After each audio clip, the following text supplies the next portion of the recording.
Hello, Leo Collective, Sun, Moon, and Rising. Ako po si James. Kamusta po kayo? And welcome to James Tarot PH. Diretso na po tayo sa inyong monthly reading for March 2025. Ano po yung mga plano ninyo and mga wishes nyo this month? Gamitin nyo po yung aking comment section. Gawin nyo po siyang motivation and also a manifestation board.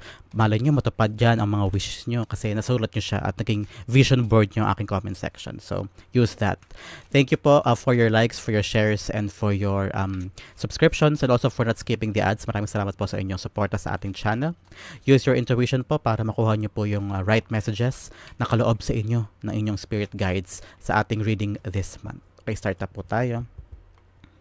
Tell me, what are your wishes? What are your plans this month? Isulat nyo yan kasi pag sinusulat, natutupad. Nagkakaroon ng parang manifestation element and magic doon. At the center of your reading, you have the Ten of Swords. And the area of what you want, you have the Judgment card. In the area of what you need, you have the Emperor. You have the Chariot pala, the Chariot card. In the area of your recent past, you have the World. In the area of in the area of your near future, you have the Three of Wands. Beautiful. You are ready in the near future. In the area of your challenge this month, Leo, you have the Five of Swords. In the area of your fortune, you have the Queen of Pentacles. Beautiful. In the area of your divine advice or divine, you have the High Priestess and the Ace of Pentacles. Beautiful. Kaperahan. And your outcome this month, Leo, you have the Six of Cups. Nostalgia, childhood memories, love, ano. At the bottom of your deck, Leo, you have the King of Swords. I'm seeing you cutting off other people. Parang ngayon, parang gusto mo nang putulin yung ties mo dun sa mga tao o mga bagay na hindi na nakakabuti sa'yo. You're very forward. Sasabihin mo talaga. Walang padalos-dalos, walang paligoy-ligoy. Handa ka na to start anew and do the things na para sa'yo ay tama, totoo at makakabuti para sa'yo. I'm seeing you very decisive. May pag-action, may pagkilos ako nakikita para sa'yo this month, Leo. Okay, start na po tayo sa inyong reading. At the center, you have the Ten of Swords. I'm seeing you para pagod na pagod ka na talaga no, this month. Tong Pebrero, marami ka na siguro pinagdaanan o last year. I'm seeing for the past 10 years, medyo naging may hirap ang lahat para sa'yo. Whether accumulating a job or a career na matagal mong inaral, pinaghirapan, tinapos, at ngayon parang buwan-buwan, pahirap pa rin ang pahirap. Hindi mo pa rin na-reach yung desired mo na ipon para makabili ng bahay o lupa o ari-arian. For others, I'm seeing na pagod ka na rin sa relasyon mo. For other Leos ito, you're thinking, meron pa ba ipibiga itong relasyon na to? Mag-hang on ka pa ba or you're trying to leave na ganyan? For others, I'm seeing you talaga trying, parang pinagpa sa Diyos mo and you're trying to ask for help to alleviate the pain, alleviate the problems. Problemang pinansyal man yan, marami kang binabayaran, and katrabaho ka, marami kang pa pinapaaral, and you're thinking, yes, nagkatrabaho ka abroad pero ang dami mo ring utang, ano, and ang dami ka pa rin gastusin for your kids and for your responsibilities and mga bills, ganyan. So you're thinking, sana makahanap ka na ng ways o makahanap ka na ng paraan kung paano makakagaan ang iyong sitwasyon ngayon. So the Ten of Swords being clarified by the Hermit card. You're really parang isolating yourself now. I'm seeing you parang masyado ka nasaktan and you're not telling other people yung emotion mo, nararamdaman mo. In this background sa yung reading ngayon, Leo, na King of Swords, sinasabi dito, sabihin mo, gawin mo yung mga bagay na nasa isipan mo, kung ano yung parang calling mo sa heart mo o yung nararamdaman mo, sabihin mo, speak it, share it, wag mo sarilinin. May mga bagay kasi na parang kinakanya mo, sinasarili mo lang kasi ayaw mong makabigat sa ibang tao o makaapekto sa iba o makaestorbo sa iba, especially kung halimbawa may mga friends ka and ayaw mo sabihin yung problema mo because you're thinking nakaaberya lang o baka hindi ka maintindihan, so naghahanap ka pa rin ng ways on how you're gonna tell yung mga dinidibdib mo mga problema. Kung halimbawa parent ka and then you want your kids to understand the situation pero hindi mo alam kung paano mo mapapaintindi in such a way na hindi rin sila mag-worry kasi ayaw mo rin mag-worry yung family members mo o yung magulang mo sa mga pinagdaraanan mo. But this is the right time to really say it, speak it, gagaan yung pakiramdam mo at hindi mo na mararamdaman na nag-iisa ka at hindi mo rin na mararamdaman na parang ikaw lang yung pumapasan sa lahat-lahat because yung kahit yung pagsasalita lang at pagbibigay lang ng may hingahan, it will help you na gumaan yung mga pakiramdam mo at kahit hindi na solusyonan yung problema pero at least parang naibuga mo yung bigat na nararamdaman mo, okay? Leo, akit po tayo in the area of what you want and what you need. In the area of what you want, you have the Judgment card. May pinagpasa Diyos ka, mayroong mga bagay na parang wala na po ito sa akin, God, kayo na pong bahala, kayo na pong sumulusyon, kayo na po ang pagbigay sa akin ng tamang sagot. I will give it to you na parang Jesus take the wheel na ganyan. For others, I'm seeing you waking up from a situation. May nalaman ka about something o meron kang parang tama na, pagod na ako, ito na yung gagawin ko. Kasi ang Judgment card is all about taking action on a certain judgment. So, kung meron kang nalaman at ito yung action mo sa mga bagay na yun, so, pasok na pasok ang King of Swords dyan. You're taking the action sa life mo. Kung halimbawa na alaman mo yung kaibigan mo, ganito pala sinasabi sa'yo, o may ginawa siya sa'yo behind your back, and you will take action on that. You will take judgment on that. And parang, okay, tama na, hindi na kita friend.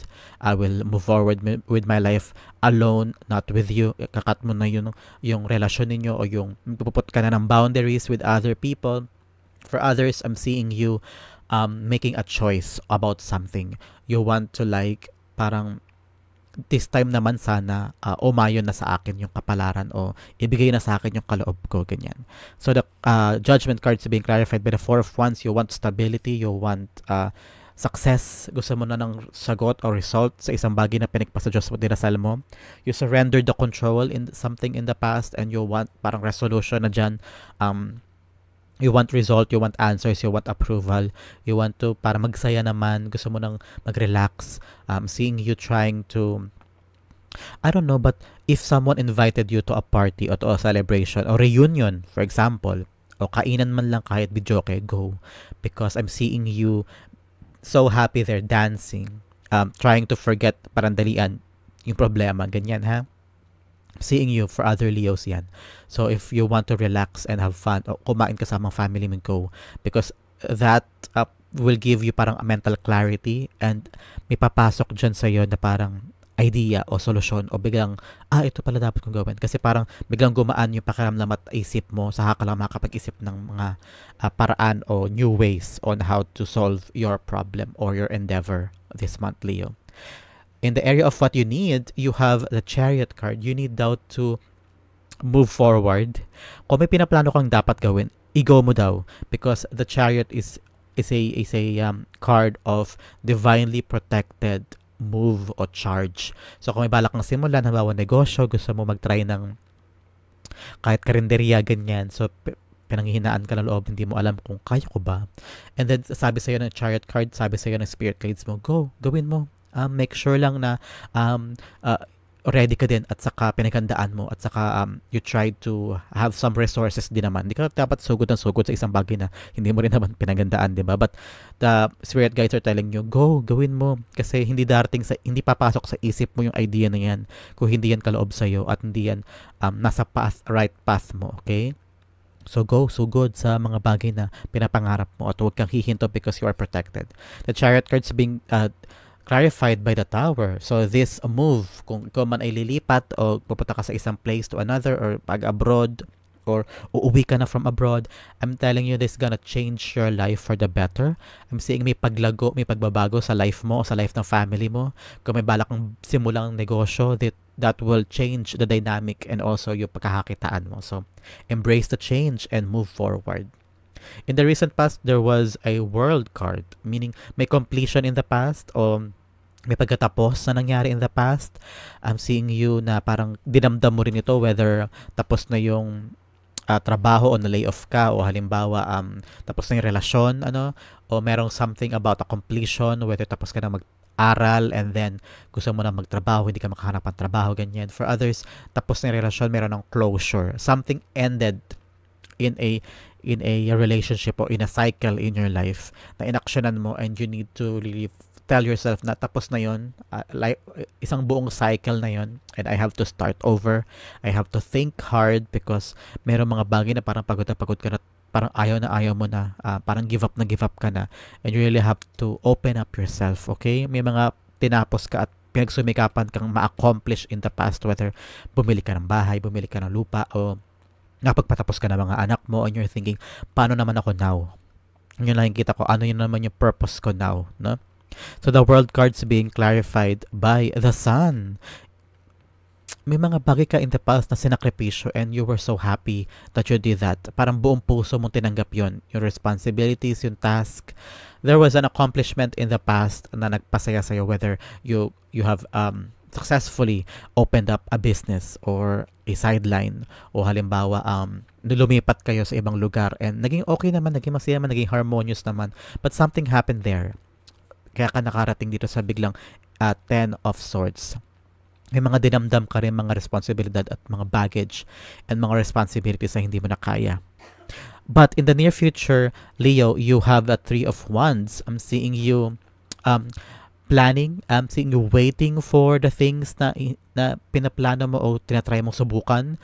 If dito sinabi sa iyo ng yung spirit guides na kailangan mo daw sugod, kailangan mo ng action, the 3 of wands is telling you, stop na sa paghihintay, go with your plans and take action on the things na gusto mong simulan, okay? So the 3 of wands, I'm seeing talaga travel. Marami ditong hard about traveling, about going to places na hindi mo pa napupuntahan before, or places where the achievements na gusto mong makuha ay nandoon. So, go ahead with your plan. Siguro feeling ko naman na pag nilay-nilayan mo na yung mga gusto mong gawin and may fire within you na ito talaga yung gusto mong gawin. Ito talaga yung parang planong mo talaga. May motivation within you and dedicated ka to do that. So, with the 3 of wands, I'm seeing you meron ng action at meron ka na nakikita sa plan na yon. So the 3 of wands being clarified by the ace of wands. You need that fire, a brand new start. Whether sa paghihintay mo meron ng bagong job, bagong idea, or a new life is about to enter in your life. So go on with that plan, with that option, and you're gonna see na ipaparating sa iyo mga gandang bagay. Kasi ace of wands is opportunity, a new job, whether promotion, or a new person na darating sa life mo. Basta something that will ignite the fire within you, or brand new idea. Kung may passion project ka na gustong simulan, I'm telling you, ito na start.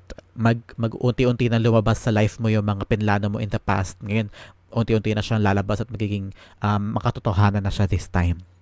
Okay, in the area of your challenge this month, Leo, you have the 5 of swords. Huwag mo daw masyadong isipin yung mga nasabi sa'yo, yung drama, yung conflict na ginawa sa'yo ng ibang tao o pinaranas sa'yo ng ibang tao, whether nagkamali sa'yo, niloko ka, o binastos ka, may nasabing mga samang salita against you, at diramdam mo yun, that hinders somehow the enjoyment of your life now. Hindi mo na-enjoy yung mga magagandang bagay sa life mo kasi nakafocus ka dun sa mga negative. So, ang sinasabi dito ng 5 of swords is to embrace the transformation and forget those who have hurt you. Treat that as a part of your journey rather than pain and sorrow, okay? Use them as a lesson and inspiration para sa'yo na mag-improve and go with the development of your life, okay? So, the 5 of swords being clarified by the star. So, sa pag-abot doon ng mga bagay na hinihiling mo, sa mga bagay na pangarap mo, alam ko marami din drama, maraming conflict, maraming mga sumubok sa kakayahan mo, nagduda sa kaya mong gawin, o nagtitry pumigil sa mga pangarap mo. May mga sitwasyon na parang nanghinaan ka and you're thinking, hanggang dito lang ba ako? Ano bang kaya kong gawin? And the challenge for you this month, Leo, is still continuing, focusing on your dream, focusing on what you want to achieve and what you want to enter your life. Kailangan daw, huwag kang panghinaan ng loob, huwag mong pagdudahan yung pangarap mo, huwag pagdudahan yung faith mo, have trust in yourself and to the higher power that all your wishes will come true, and don't wag kang magstay dun sa mga negatibong pag-iisip, okay? In the area of your fortune, you have the Queen of Pentacles, nurturing the things na meron kang ipaparating sa iyo, darating na biglaan or a blessing na hindi mo inaasahan, and that will make you abala sa bagay na yun, whether may paparating na bagong sideline, paparating na bagong trabaho, o inspirasyon sa life mo, and you will focus on that, you will nurture that, because Queen of Pentacles, kahit anong hawakan niya, lumalago, at nag-i-improve, dumadami. So kung may paparating sa'yo na trabaho na may magandang sweldo, aalagaan mo yan, kakaroon ka ng stable na pagkakakitaan this month, Leo. So kung anong paparating with the area of fortune, kung ano ipaparating sa iyo this month, embrace it, focus on it, and make sure na hindi mo siya i-take for granted, okay? Leo, your Queen of Pentacles, being clarified by the Seven of Swords. Have some strategy this month, Leo. Darating sa iyo yung parang a great plan, a clever and masterful plan kung paano pangahawakan tong magandang paparating sa life mo this month. I don't know why, bigla pumasok sa isip ko, a baby. So kung this month nag-expect kayo ng baby, and you really have to plan out, strategize on how are you gonna earn more since mahanganak ang ikaw o ang significant other mo o a family member mo.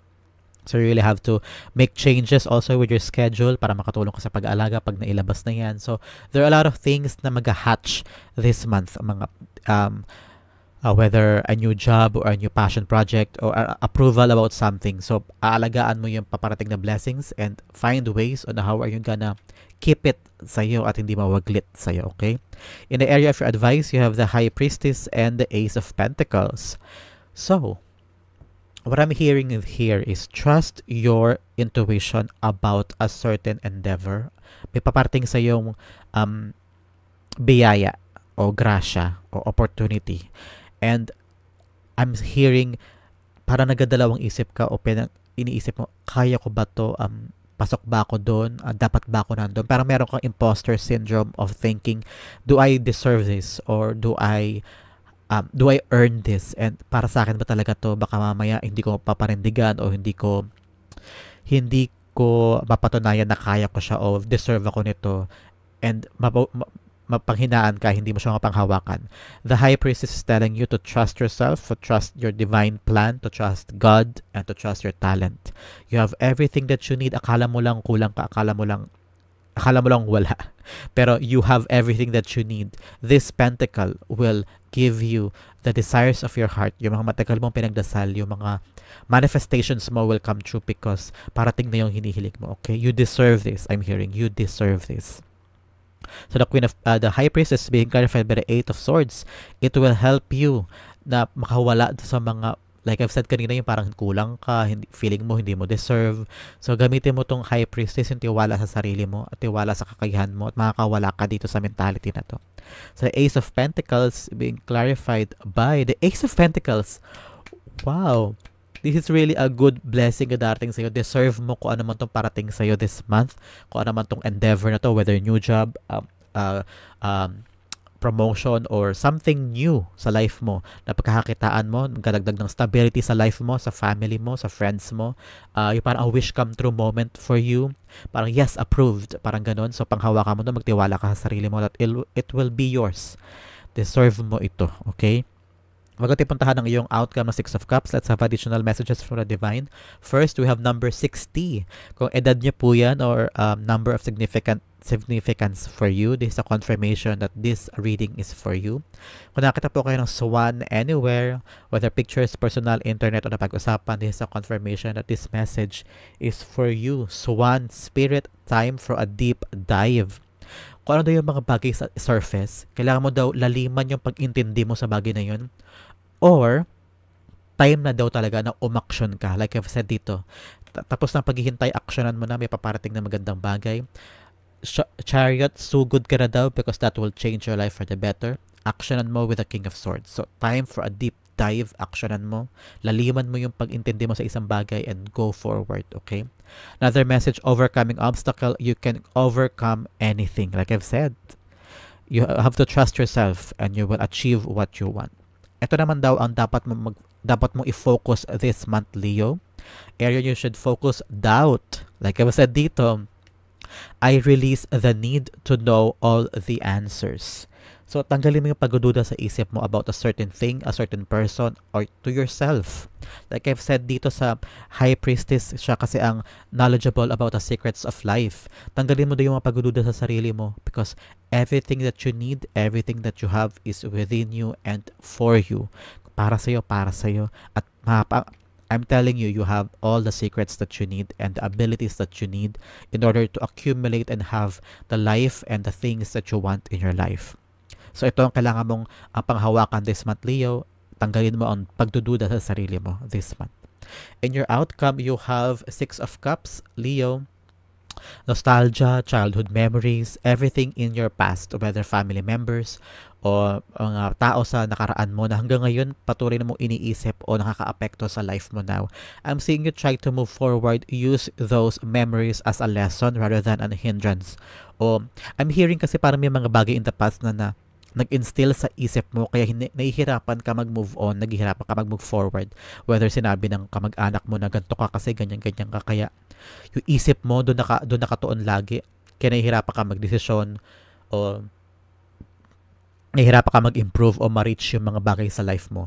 Learn to forget or separate yourself from the past and try to accumulate and have new memories now and into the future. Okay, the Six of Cups is being clarified by the Three of Pentacles.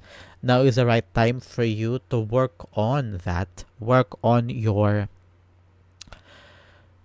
things in the past. May mga issues pa rin in the past na kailangan mo daw tapusin, kailangan mo lang i-address so that mag-improve na yung life mo sa work, yung mag-improve na yung mga bagay sa sarili mo at saka sa paligid mo, sa mga relationships mo. So work on the things or issues, past traumas or past mistakes o mga naiwang issues na kailangan mo nang i-address para matapos na so that mag-improve yung mga tinatrabaho mo now. Okay, Leo? So that is your monthly reading for March 2025. I'm seeing don't doubt yourself. You deserve the good things na parating sa'yo, okay? So don't forget to like, share, and subscribe. Thank you again for not skipping the ads. See you again next week for your first week of March reading. This has been James for James Tyler PH. God bless everybody.